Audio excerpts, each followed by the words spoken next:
Et nous sommes de retour au plateau pour la suite de cette émission. Nous abordons notre troisième sujet. Nous parlons à présent de la République démocratique du Congo. Tshisekedi déclare ne pas rechercher un troisième mandat. Le président congolais a affirmé dans une déclaration à Kisangani, il y a de cela 3 semaines, qu'il allait créer une commission pour étudier et proposer un nouveau test en remplacement de l'actuelle constitution.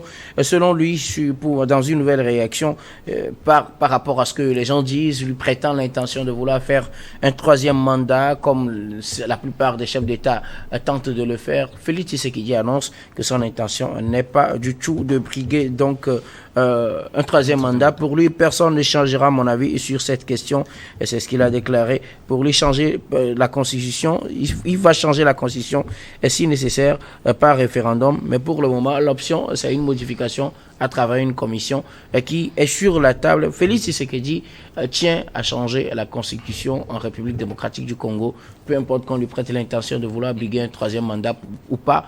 Pour lui, l'intention, ce n'est pas le troisième mandat, mais c'est pour le bien de la République démocratique du Congo qu'il veut mener cette manœuvre.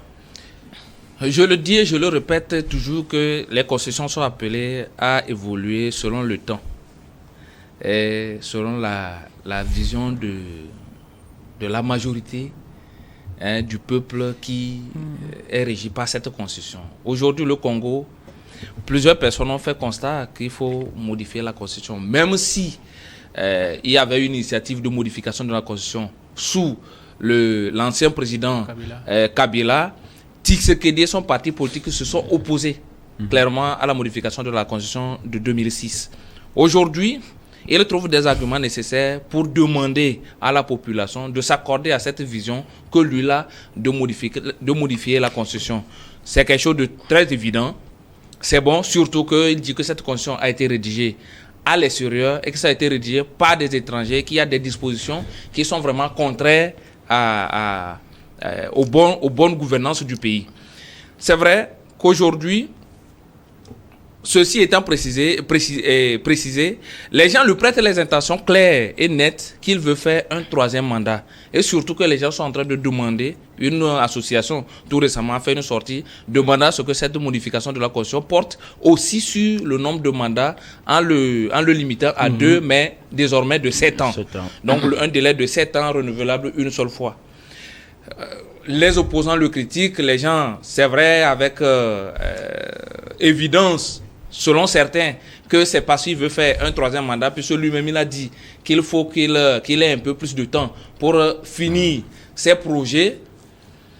Il dit à Lubumbashi le 16 que tout ça là, ça ne relève que du fantasme, que lui n'a pas l'intention de faire un troisième mandat.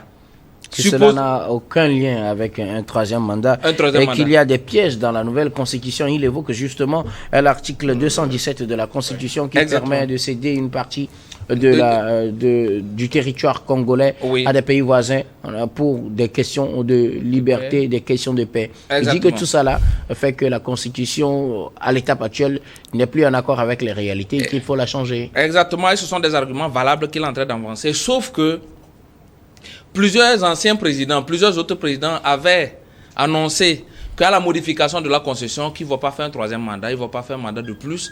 Mais nous avons vu le cas de la Côte d'Ivoire avec le président Alassane Ouattara, qui jusqu'alors ne sont pas encore sûrs s'il fera encore un autre mandat ou pas, c'est-à-dire le 4e mandat. Lui, il a déjà dépassé le 3e. Donc voilà, les gens disent qu'il va, surtout que son parti dit que c'est lui le... En tout cas, son parti pour le moment, c'est lui que le parti a choisi. Maintenant, il revient à lui-même de nous dire s'il va se présenter ou pas. Mais revenons au cas congolais, Félix Tshisekedi, c'est pas Alassane Ouattara. Félix Tshisekedi dit que lui veut changer la constitution, mais c'est pas l'intention pour lui de rester au pouvoir. Peut-être qu'il va changer, qu'il ne va pas partir, qu'il ne va pas rester. Sauf que c'est toujours parole d'un politicien. Sauf que c'est toujours parole d'un président qui a la manette. Sauf que c'est un président de la République qui peut réunir tous les vrais constitutionnalistes de ce monde pour essayer de défendre sa cause, même si la Constitution dit qu'il ne peut pas faire un autre mandat. Il peut trouver les moyens pour faire un autre mandat.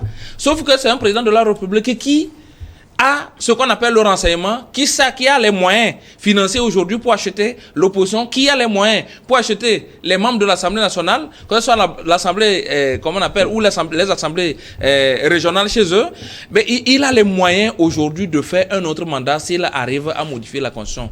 Mais ce qui est évident, je ne vois pas quelque chose actuellement au Congo qui peut empêcher le président Tshisekedi de modifier cette constitution. C'est vrai qu'il veut essayer de faire avaler la pilule à tout le monde en disant qu'il ne fera pas un mandat supplémentaire, mais ça m'étonnerait que cette modification arrive à terme peut-être, que Tshisekedi renonce à un autre mandat. Donc, je pense que les gens ont raison de lui prêter intention si lui-même il n'avoue pas directement qu'il veut faire un autre mandat, mais aussi ça serait difficile quand même de l'empêcher de modifier cette constitution parce qu'il a quand même tous les leviers qu'il faut, à part comment on appelle les manifestations qui seront peut-être réprimées même.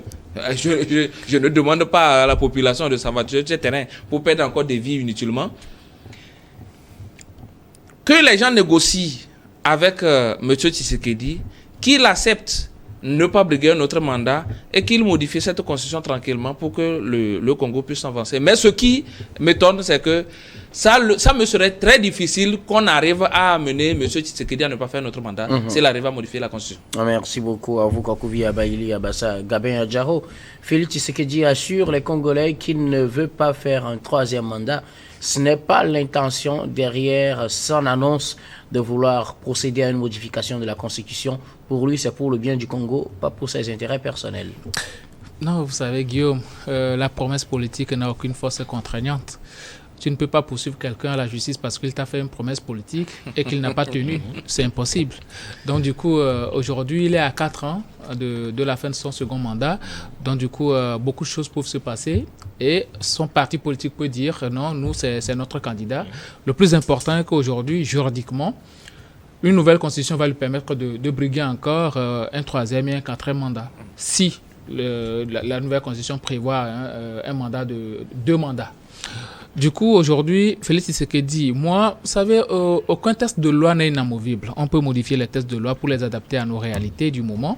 C'est aussi ça, le sens même d'un texte de loi. Mais le problème est qu'en Afrique, on prend le changement de la Constitution comme de l'amusement. On prend un texte fondamental de la République et puis on le change carrément.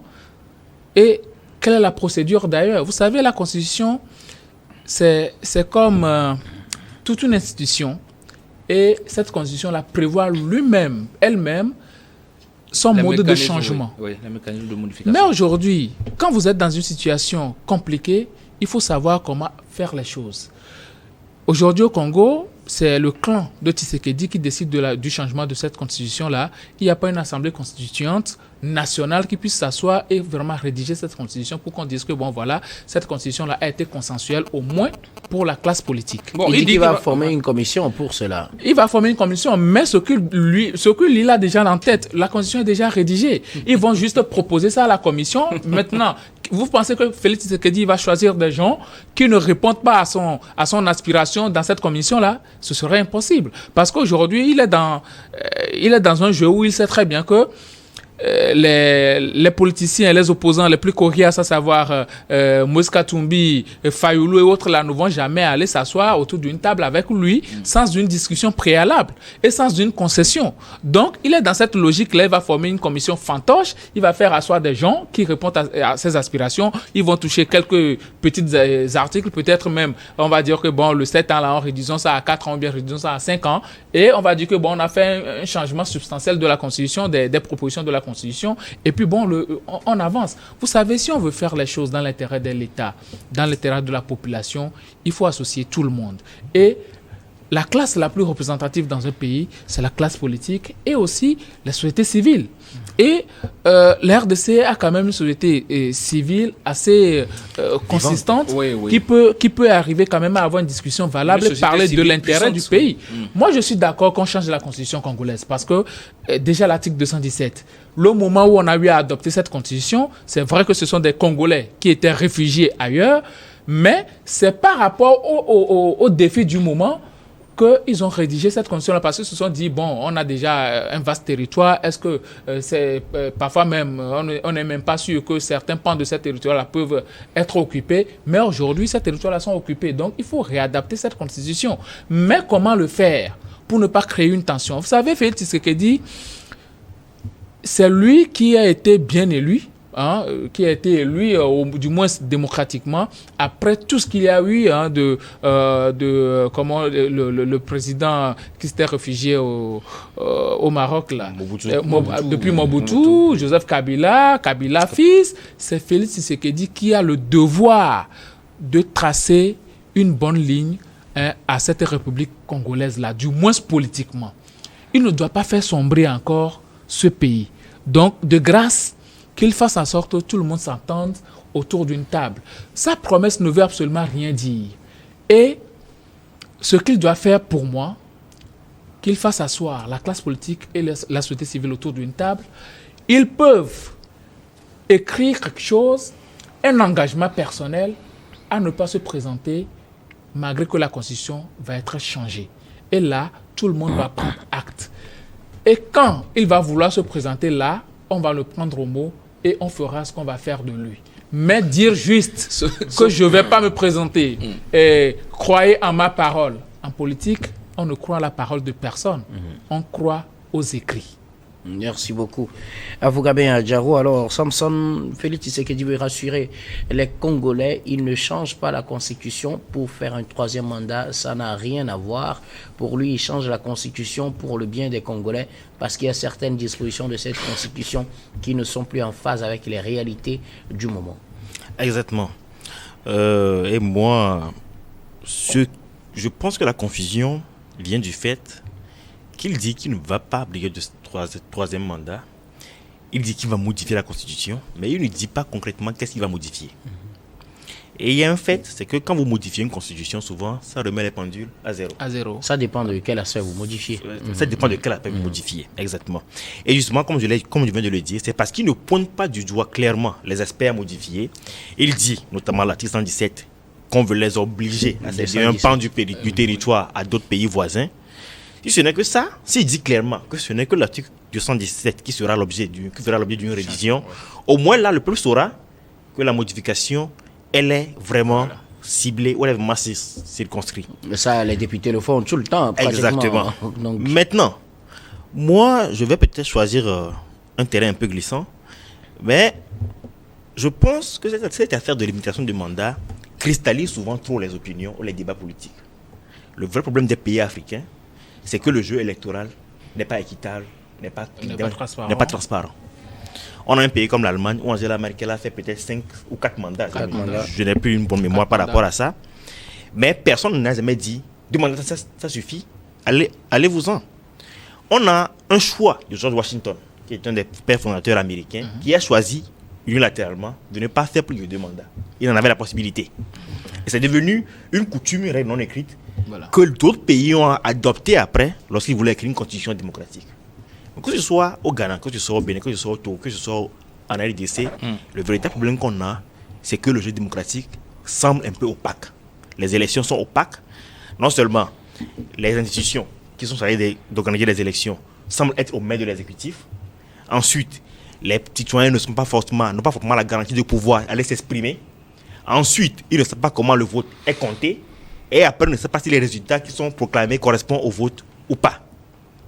Si le jeu démocratique est transparent, il peut ne pas avoir de limitation du mandat.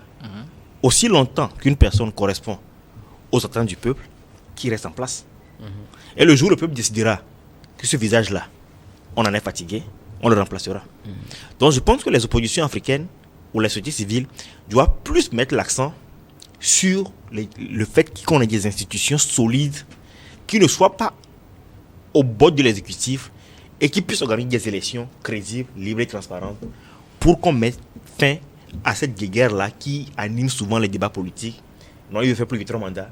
Si la personne peut faire 4 mandats et mener le pays loin, qu'il le fasse. Mais que ce soit le peuple qui décide. Et non lui, pas d'être patouillage. Donc Félix Tshisekedi, ne nous leurrons pas. S'il veut modifier la constitution, alors qu'il lui reste 4 ans et qu'il est dans son second mandat, ce n'est pas pour donner le pouvoir à quelqu'un d'autre, non. c'est pour se maintenir en place.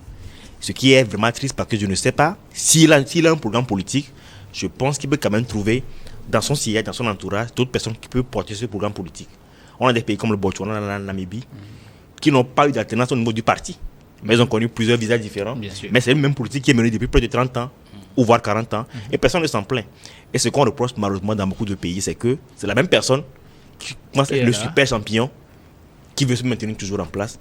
Et ça, c'est vraiment dommage. Merci beaucoup à vous tous pour vos contributions. Nous allons marquer une nouvelle pause, puis on reviendra tout à l'heure pour la dernière partie de cette émission. Dernière partie que nous allons bien évidemment consacrer au Togo.